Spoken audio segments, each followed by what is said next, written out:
I love sharing these Sunday stories with you because it reminds me of when I was a kid. We would have Sunday dinner, and friends or relatives, they'd come by and have dinner with us. And then the grown-ups, they'd have another cup of coffee, another piece of pie. They'd push the chair back a little bit from the table, and they'd start telling their stories. And what I want to do for our Sunday get-together this time, I'm going to tell a story that was kind of like the stories that I used to hear. But I read a story that involved women spies, and I don't know why I found them so fascinating, but I thought I'd create a series for you called Eye of the Sparrow, and then each episode we'll talk about a different female spy. The one I want to talk about today is Virginia Hill.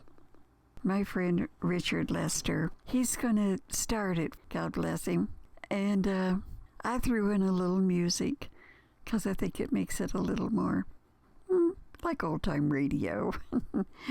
I hope you enjoy it, and I hope you look forward to the next one. And I hope you're subscribing to this channel. Whatever you're doing, just sit back, have another cup of coffee. Let's have another piece of pie, too. Heck, who's watching? Okay, Virginia Hill.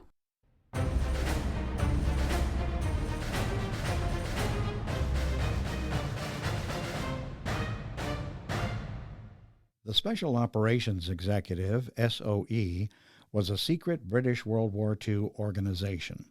Its purpose was to conduct espionage, sabotage, and reconnaissance against the Axis powers. Few people were aware of S.O.E.'s existence. Those who were part of it were sometimes referred to as the Baker Street Irregulars, after the location of its London headquarters. It was also known as Churchill's Secret Army.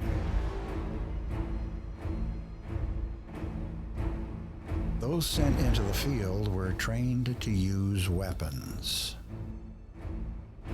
When, from the comfort of her affluent Baltimore home, Virginia Hall read about what the Nazis were doing to Jewish people in Poland, she felt compelled to help in some way. Spurned by the United States Diplomatic Corps for the supposed weakness of her gender, and shunned for military service because of her wooden leg, which was the result of a hunting accident, Virginia joined the fledgling spy network of the British S.O.E. August 23, 1941. She arrived in Europe, the only woman working behind enemy lines, and with no inkling she was to become the unofficial nerve center of Churchill's secret army.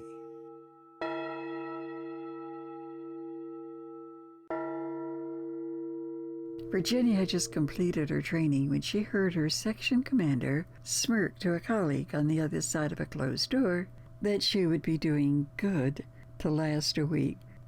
Well, she resisted the temptation to go back in and give him an earful, but there was really no point. She was on her way to France anyway. Paul Den, a friend, he rose to wish her well when she came into the outer office, but then he added, "Watch your back, kid," because he knew full well the danger that lay ahead. He'd written the manual on espionage. So Virginia, she shook his hand, and then she left 64 Baker Street, the place that had been her home and her training base for the last 5 months. Her cover story, that she was a reporter for the New York Post, that was pretty solid. And because the U.S. was neutral, she was going to be free to travel in the area known as Vichy France, a place nominally governed by the French at that time, yet ruled by Nazis. She was assigned to a place called Lyon, where she would begin secretly recruiting for the S.O.E., that's the Special Operations Executive. The country was divided into occupied and unoccupied zones. Germany occupied northern France, while all of France's Atlantic coastline, clear down to the Spanish border. The Vichy government declared neutrality, but it was committed to cooperation with Germany and had actually rounded up thousands of French Jews, most of whom were taken to Auschwitz, where they were murdered. Virginia had come to thoroughly, thoroughly detest the Nazi regime and everything that it stood for. As she approached the train that was going to take her on the first leg of her dangerous journey, she fantasized about blowing up the tracks, pressing her C3. Now that's an explosive as simple to manipulate as molding clay. She could visualize blowing that up into the engine's boiler and silently piercing the Nazi driver's neck. She used to mentally rehearse how she would one day strike meaningful blows for victory. If I can't do it myself, she thought, at least I'll be training those who can. Fluent in French, she also spoke German and Italian. Yet, as she hurried to board the train, she counted the guards at every turn, every exit, prepared at any moment to have to make a run for cover. But she needn't have bothered. She wasn't even given a second glance. She was just a woman who walked with a limp. What harm could such a cripple possibly do? Virginia raged inside herself. I'll show them all, she vowed. Once in Lyon, she rented a room as an American journalist for the New York Post. Just by listening to conversations aboard the train, she'd gathered enough information to send her first coded message to British headquarters. She was young, she was angry, and she was eager to do whatever it took to end a brutal and savage war. And she relished her deadly assignment. The city was a center for occupying Nazi forces, including Klaus Barbie. He's the infamous butcher of Lyon. However, it was also a stronghold of the French resistance, and among the many ancient buildings, its Roman theater, 12th century Gothic cathedral, and a 15th century palace, there were shadows in which she could hide, dark, secluded places that she could meet with people, secret passages that enabled people to escape Gestapo raids. Virginia would soon be training those loyal to their cause. The local paperboy, the baker popular with soldiers and government officials, the barber whose gossiped conversations could fill 100 reports. All of them were quite open with the New York journalist. Her questions were harmless, and under their native replies, Virginia was able to determine which trains carried troops, the favorite meeting places for local criminals, and even how often the mayor visited his mistress. As the days passed, she gathered confidence. She wandered the streets anonymously, just a woman with a limp, a poor American, incapable of holding diplomatic office because of gender and disability. So she bought several pair of culottes, those loose trousers so popular in America at the time, and they were just perfect for stashing notes in her wooden leg under thick leather straps. Every week she would collect her findings, transfer them into code, and deliver them to George Whittinghill, an American diplomat based in Lyon. Everyone she spoke to, every conversation, no matter how innocent or how seemingly secure, she analyzed minutely for any sign of deception. Her very life depended on it. It's difficult to imagine never fully accepting anyone's friendship, but she simply couldn't. I doubt, therefore I survive. That was what the French said, and that's what she said to herself. How lonely she must have been. Yet she was doing what she felt she had to do, contributing to the defeat of Nazi Germany.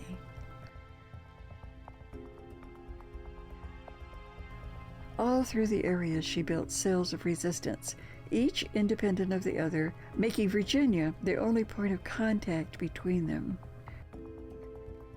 With funds smuggled to her from S.O.E. headquarters, she was able to finance weapons and ammunition, and even radio sets. Well, it wasn't as easy as it sounds, not just because of enemy forces, but because every member of each cell had to be convinced that a cripple, and a female cripple at that, could possibly be of any value to them or to the movement. But in time, and with tremendous patience on her part, they came to realize it was because of her they had managed to avoid imprisonment to this point. She was finally accepted as their leader when their training included the assassination of French traitors. In the first few months, more S.O.E. agents made themselves known to her. She noted how they seemed to have a need for camaraderie, and that they met often in cafes and other public places. And although Virginia was invited to join them, she preferred solitude. If mistakes were going to be made that could result in her capture, at least they would be her own. In November of her first year as a secret agent, 12 of those young men arranged a meeting in Marseille. Virginia felt strongly that the whole idea was absurd, even dangerous, and she was proven right. The Gestapo raided, the agents were arrested, and the entire French operation was compromised. So she was left with two choices, really. One, to find a way to free the men from jail, and two, to find a way to see they died before they gave up information under interrogation. Fortunately for them, she chose the former. When the men were moved to a prison near Bergerac, she set up a series of safe houses. Working with the wife of one of the men, she managed to smuggle key-making equipment into the prison in sardine cans. It took 8 months, but the agents, they finally made their escape, and Virginia arranged for them to flee Lyon. All 12 men and their wives all made it safely back to Britain. It was due to Virginia's determination to see the Nazis defeated that most of the Allied airmen shot down in France were placed under her supervision. She moved them safely from one house to the other until finally they were able to return home. Hundreds of pilots, however, chose to stay and carry on the fight in France. A constant stream of refugees were brought to Virginia, who arranged hiding places for them until the pilots could get out of the country. Well, by this time, there were posters of the, quote, limping lady, end quote, that made Virginia's situation much more dangerous every passing day. November 1942, that's when she received word of the Nazi invasion of North Africa, and she was warned that German troops would be arriving any minute to occupy Vichy. Tagged now as Germany's #1 enemy, the limping lady had no choice but to flee. Her really only hope was to reach Spain, and she was completely, totally alone and on her own.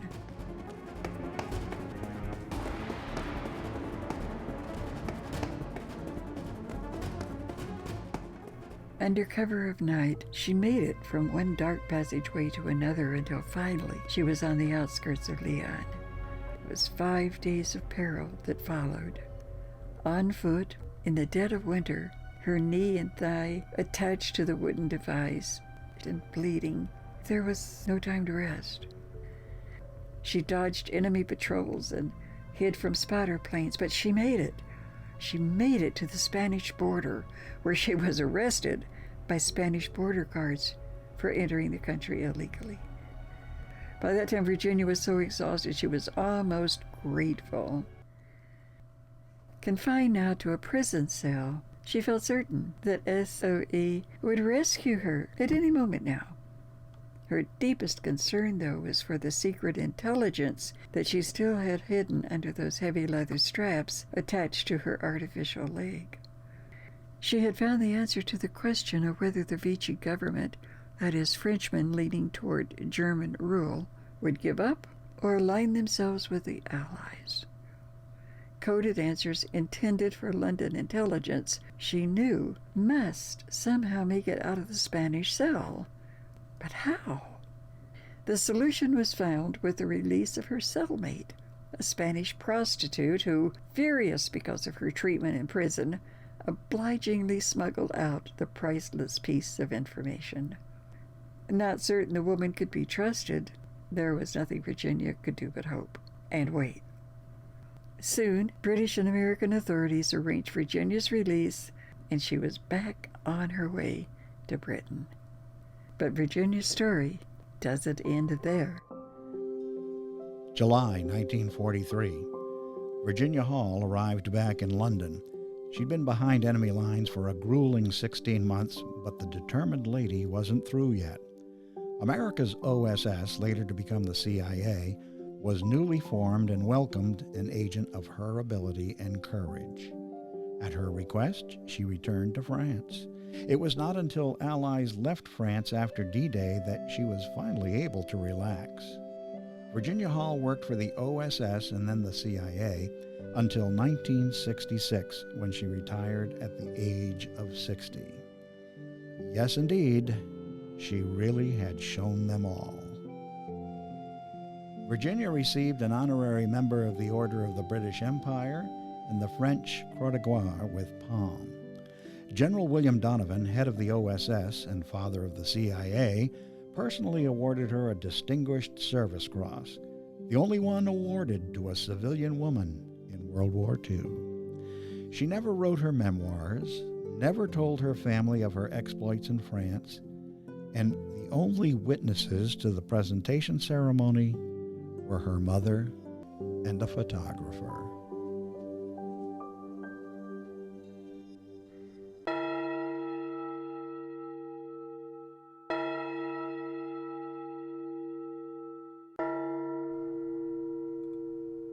Before I leave, I want to thank Pixabay for being so terrific and providing all those sound effects you heard. And the music. Oh, the music. That is a gift from Fesliyan Studios. David Fesliyan. David has some wonderful musicians who work with him. David Renda, Steve, so many. And that's all complimentary. We thank them from the bottom of our heart. Also, I want to thank Ian Hall for writing that story that I read to you, or that I told you. And my darling Richard Lester for doing that narrative. It was a lot of fun, and we hope you had as much fun listening as we had putting it together. We hope that you're going to be around the dinner table for another Sunday story whenever you feel like dropping by. And if you drop by again, take a minute and maybe subscribe, because the more people that subscribe, sooner or later, I'm going to be able to pay all these great people for making our stories come true and be there for you. So, thank you again for joining me, and I look forward to seeing you again. Till we meet again, you just have the very best life possible. God bless.